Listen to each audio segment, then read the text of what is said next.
Al, your last home game Saturday, I would love for you to kind of take us through your time here.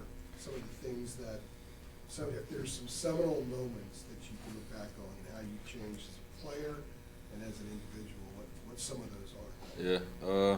Well, off the top of my head, just like a lot of growing pains, honestly. Like, it's been a bumpy road, man. But, just looking back, I feel like adversity just makes you grow up a lot faster than, you would like to in most cases. And all I can think about is just like my sophomore year, freshman, Mondo and Cole's freshman year, that whole year was just like, I feel like that's the year I grew up the most. And just from finding out who I really am, just looking back, I'm just grateful for my time here. Was that year a big growing year for you because you were challenged because of the losing, but also you had a different role every other week, it seemed like, on this team. Yeah. And you were asked to do an awful lot. Right. And, I feel like that's just the player I've always been,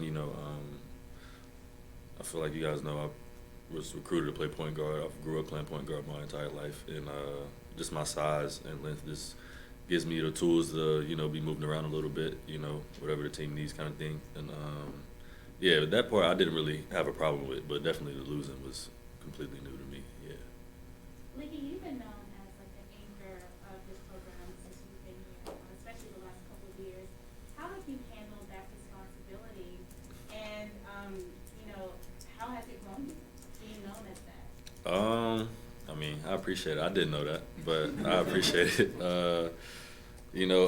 Really I just try to lead by example. A lot of guys know I'm not really vocal unless I'm like, trying to cuss them out or anything. But really, yeah, like I said, I just try to lead by example. And, I just want to win. Like I said, it goes back to my sophomore year. That was one of the toughest years of my life, but I'm grateful that year happened just because it's made me into the person that I am today. And I just value winning so much. I'm, just willing to do whatever it takes to win. And I feel like these guys see that, and I guess that's kind of why I'm the anchor, I guess.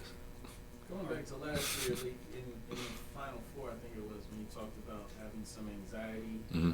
And at what point did you realize that yourself, that there might be something else going on? Yeah.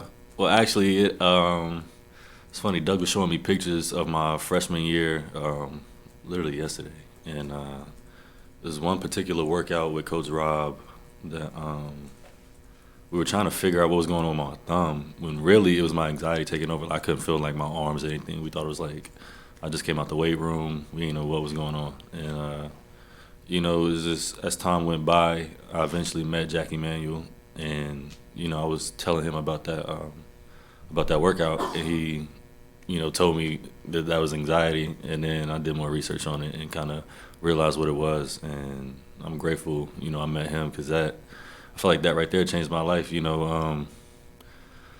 don't know if I hit 3 threes if I don't meet Jackie Manuel against Florida State, so that's the way I look at it. Leaky, Hubert was telling the story about trying to get you to go on game day. Mm-hmm. And it sounded like it was a tug of war a little bit. No, I didn't know that I was going to be on college game day. I show up, everyone's already sitting down, they're just looking at me.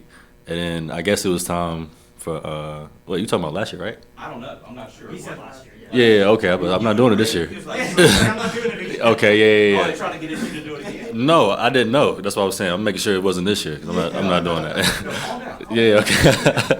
Well, no, I guess it was last year because he said It was. he was trying to yeah. he was really trying to get you to do it. Yeah, I know, and everyone was on board except for me. So as soon as I got there, I sat down. Brady's already mic'd up or whatever, and then they was like, look at me, and they're like, "All right, you ready?" I was like, "Where we going?" Like, it's like they take me to the back, I'm putting makeup on and stuff. I'm like, what am I doing? Like, next thing I know, I'm getting mic'd up to go out there, and they just kind of threw me in the fire. But yeah, I'm still mad at him about that. So. But he said he was telling you like about the fact that he was in speech therapy as a kid, and he had to start Yeah. I mean, was that important to hear? I mean, yeah, but then again, like he worked for ESPN. I mean, he's like, you know what I mean? That's like, yeah, he's good at talking and stuff like that.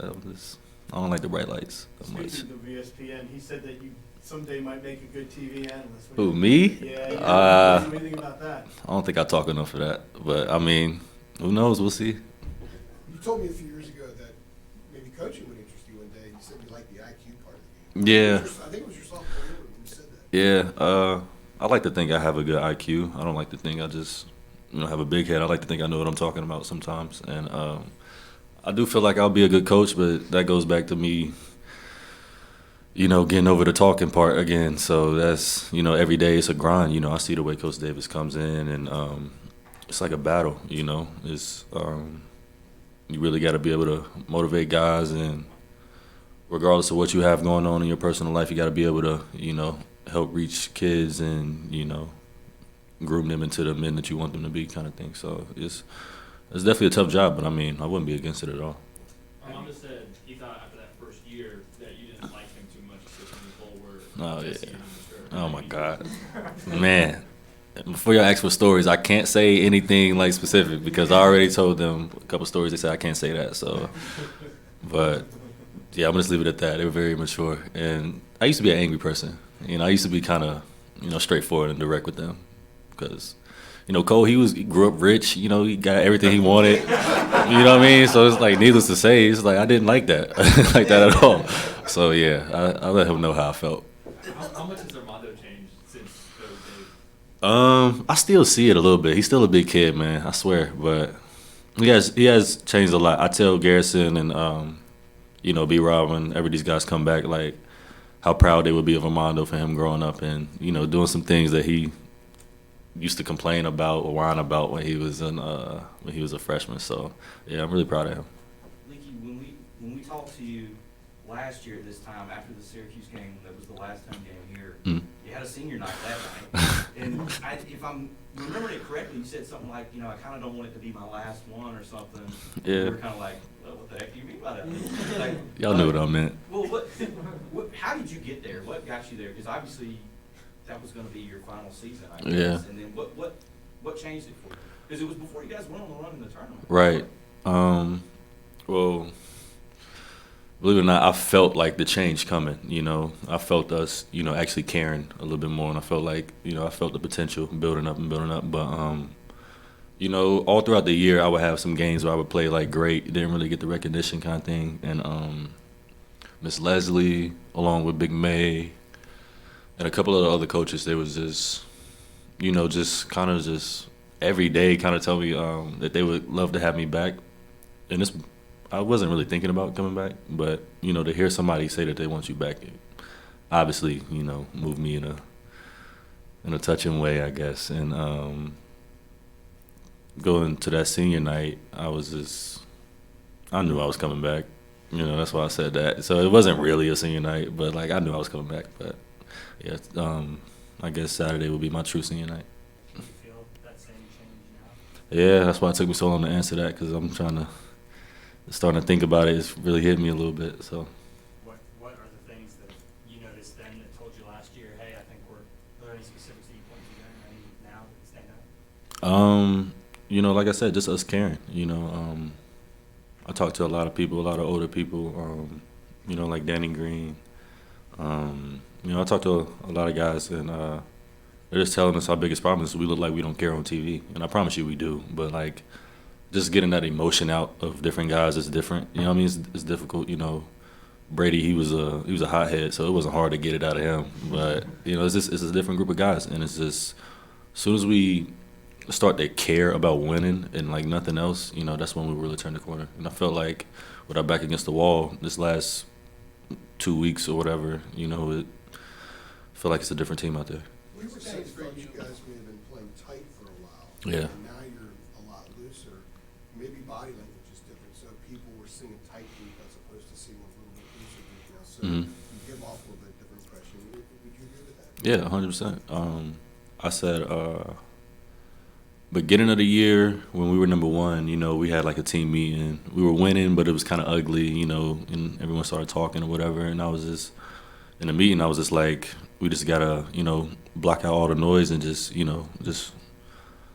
try to play stress free. But I mean, it's difficult when you're number one, have all this Sports Illustrated stuff going on. So, now it's just we really have no choice but to play stress free at this point. So it's just a matter of just having fun while we out there, you know. And that's pretty much it. It's been mentioned with the NBA more this year than it has in the past. Mhm. How important has this year been to you thinking about the next step for you? Super important. You know, that's really one of the biggest reasons why I came back. You know, just to show that I really have more in the tank. That I really, believe it or not, after 4 years, you know, I haven't really got the opportunity to show. But yeah, I'm just grateful to get my name out there a little bit. So. Kind of piggybacking off of that, what's changed for you offensively? Mm. You made 10 out of your last 21 threes. And against Florida State, it seemed like you were purposely more aggressive on offense. Yeah, just try not to lose. You know, I think I got to the free throw line a little earlier into the game, and that kind of helped me see the ball go in. And you know, obviously the way that they would play us, they would pressure, so the driving lanes were open. It was just easy to make just the right play. You know, get by your defender, or whatever. And it was nothing really specific, but just getting out of my own head and just playing. You know, and that's just what it was. How do you get out of your own head? Man, it's different for everyone, you know. But me personally, is just remembering at the end of the day, it's basketball, you know, and it's been my dream, you know. We all think about the next step and where we want to be down the line instead of just like realizing where we are and appreciating what we have. Turning to the defensive side of things, I know we're talking about your offense, but that kind of being your calling card, seems like it's sort of rubbed off on the team. Last 3 games, holding your opponents under a point per possession. I know you've had like 6 blocks in that stretch. What's changed defensively for the team, and where have y'all grown the most there? Like I said, you know, just us acting like we care about winning, you know. Just been trying to get that out this whole year. You know, I tell the guys all the time, you can't just play defense when your shot's going in. You know, you got to hang your hat on something. And if your shot's not going in, what you going to do to contribute, you know? And playing defense and, you know, just doing the little things, diving on the floor. Like Puff, he's always diving on the floor. He get all bruised up and stuff. He's just wild out there, but we joke about it all the time. But, like, you know, he's doing what he can to help us win, you know, and that's just stuff you love to see. Last time you played Duke, Whitehead wasn't healthy. Mm-hmm. Kind of a young guy that's kind of come on late. Definitely a guy you could probably match up with against on Saturday. Mm-hmm. I guess how much have you watched of him, and how different does he make this Heat team, you know, compared to the last time you guys played? Derek? Yeah. He's playing Saturday? Yeah. Okay. Do you have something to say about it, or should we move on? Nah, we move on. What are your personal? Last one. Okay. What are your personal and team goals ahead of your last home game and your last Duke matchup? Get the win. I want it to be a real nasty win. You know, I just want us to have fun. I want Caleb to talk his junk. You know, Mono to talk to the fans, whatever it is. You know, I just want to win. So I just ready to play Saturday. Thanks, Luke. Yep. Appreciate you, Leaky. Yes, sir. Thank you.